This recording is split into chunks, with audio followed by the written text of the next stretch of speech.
राम राम। चित्र यानी कि पेंटिंग्स, ये हमारे जीवन पर बहुत गहरा प्रभाव डालती हैं। आप देखिए, आप किसी आर्ट गैलरी में जाते हैं, किसी चित्र को देखते हैं और उसे देखते ही रह जाते हैं, यानी कि आपकी दिमागी शक्ति और मनोशक्ति पर उस चित्र का बहुत गहरा प्रभाव पड़ता है। और कई बार आप उस चित्र से इतना ज्यादा कह सकते हैं प्रभावित हो जाते हैं कि लाखों रुपए देके भी वो चित्र खरीद लेते हैं। यानी कि एक चित्र का इतना गहरा प्रभाव इंसान के मन और दिमाग पर पड़ सकता है। तो आप ये सोच के देखें कि अगर हम ऐसा ही चित्र किसी खास दिशा में स्थापित कर दें तो क्या वह प्रभाव आपके जीवन पर और आपके ग्रहों पर नहीं पड़ेगा? बिल्कुल पड़ेगा। तो लाल किताब ज्योतिष में ही एक विषय है लाल किताब वास्तु, ठीक है ना। तो लाल किताब वास्तु में दिशाओं का महत्व खानावार ढंग से दिया गया है। तो इन्हीं ढंग से कुछ खास चीजें आपकी खास दिशाओं में रखवाई जाती हैं, जिसे रखने से क्या होता है कि जो चीज या ग्रह आपको अच्छा या अनुकूल फल नहीं दे रहा, वह आपको अनुकूल फल देने लग पड़ता है। अब मैं आपको इन्हीं दिशाओं का ज्ञान दूंगा और बताऊंगा कि आपको किस दिशा में कौन सा चित्र लगाना चाहिए, इससे आपका क्या फायदा होगा। सबसे पहले पूर्व दिशा की बात करता हूं। पूर्व दिशा में आपको हमेशा भगवान सूर्य जब उदय हो रहा होता है तो उसका चित्र लगाना चाहिए। उसके इर्द गिर्द जैसे कि हरे भरे पेड़ पौधे, और अगर आप राजनीति से जुड़े हैं तो आपको अधिक लाभ मिलता है, या आपको मान सम्मान नहीं मिलता तो ऐसा चित्र लगाने से परमात्मा की कृपा से आपको मान सम्मान मिलना शुरू हो जाता है। आगे बढ़ता हूं, दक्षिण दिशा। देखिए, दक्षिण दिशा जो है बड़ी चिंता वाली दिशा है। तो यहां पर हमें जो भी चित्र लगाना है बड़ा सोच समझ के लगाना है। मैंने जो देखा है, हमें यहां पर एक ही चित्र आमतौर पर लगाना चाहिए भगवान का, वो है तिरुपति बालाजी का। ठीक है, तिरुपति बालाजी का चित्र आप दक्षिण दिशा में लगाएंगे तो आपको इसमें लाभ क्या मिलेगा? कामकाज की कभी कमी नहीं आएगी, ठीक है ना। कामकाज की कमी नहीं आएगी और भगवान के आशीर्वाद से आप कर्मशील रहेंगे और जिंदगी में अच्छे कर्म करते हुए आगे बढ़ेंगे और आपको आपके कर्मों का अभाव कभी देखने को नहीं मिलेगा।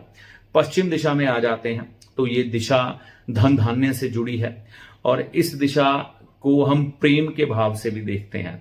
तो यहां पर हमें भगवान श्री कृष्ण का राधा रानी के साथ चित्र लगाना चाहिए, जिससे कि आपके घर में प्रेम बढ़े, धन धान्य बढ़े, क्योंकि शुक्र और राधा रानी जी आ गए और भगवान श्री कृष्ण यहां पर प्रेम के भाव में आकर इस चीज की कमी, यानी कि अगर आपके घर में प्रेम की कमी है, धन धान्य की कमी है, तो उसको दूर कर देते हैं। तो भगवान श्री कृष्ण जी का, राधा रानी जी का चित्र आप पश्चिम दिशा में लगा सकते हैं। अब चलते हैं उत्तर दिशा में। उत्तर दिशा में अगर हम आए तो यहाँ भगवान शिव या किसी ऐसे साधु सन्यासी का चित्र हो जो मेडिटेशन कर रहा हो और भक्ति कर रहा हो, ऐसी मुद्रा में हो तो लगा सकते हैं। देखिए, सबसे जरूरी कोण, मैं बाकी कोणों की बात नहीं करूंगा, लेकिन ईशान कोण ये बहुत बहुत बहुत ज्यादा जरूरी होता है हर जिंदगी में।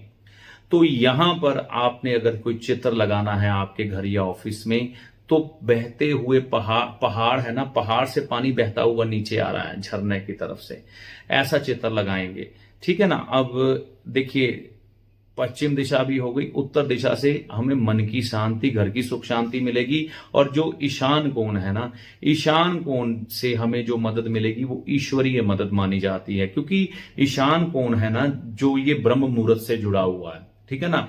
तो इसमें जो ईश्वरीय मदद उतरती है, इस खाने में उतरती है। और सबसे ज्यादा आजकल के समय में जो ईश्वरीय मदद किसी को चाहिए तो वो धन धान्य की चाहिए। हर कोई चाहता है मेरे अंदर पैसा भर जाए, पैसा भर जाए, इतना पैसा हो कि मैं सारी अपनी कामनाएं पूरी कर सकूं। तो इसलिए यहां पर पानी के फ्लो वाला कोई चित्र हम लगा सकते हैं, ये आपको लाभ देगा। देखिए, इन सभी चित्रों का जिक्र मैंने आपसे किया, लेकिन एक चीज का ध्यान रखिएगा, इनमें किसी में भी रॉयल ब्लू और नेवी कलर ना हो, रॉयल ब्लू कलर और नेवी ब्लू कलर ना हो। बाकी आप सभी चीजों का ध्यान रख के चल सकते हैं। तो ऐसे चित्र जो कि आपके लिए लाभदायक और भाग्यवर्धक रहते हैं। जाते जाते एक बात आपसे जरूर कहूंगा, अगर तो आप मेरी बात को समझ गए, लाल किताब ज्योतिष या लाल किताब वास्तु का ज्ञान रखते हैं तो आप बेहतर समझे होंगे। अगर नहीं समझे, आप चाहते हैं कि आप इन चीजों का प्रयोग करें, लेकिन आप दिशाओं का ज्ञान तो रखते हैं, लेकिन कुंडली का या ग्रहों का क्या प्रभाव आप पर पड़ेगा इसका ध्यान नहीं रखते। क्योंकि ज्योतिष लाल किताब में कहा जाता है कि हमें हर चीज, हर उपाय करने को पहले सोचना चाहिए। क्योंकि हम कोई चीज अगर कहीं पर स्थापित कर रहे हैं तो पहले देखना होगा उस खाने के लिए, यानी कि उस हाउस के लिए वो चीज अनुकूल है कि नहीं। तो ये अगर आप समझ पाए तो बहुत बढ़िया, नहीं तो किसी से योग्य विद्वान लाल किताब के ज्योतिषी की जानकारी या राय लेकर ही ये कार्य करें। तो ऐसी आशा करता हूं ये वीडियो आपके लिए लाभदायक सिद्ध होगा। अगले वीडियो तक के लिए जय माता दी।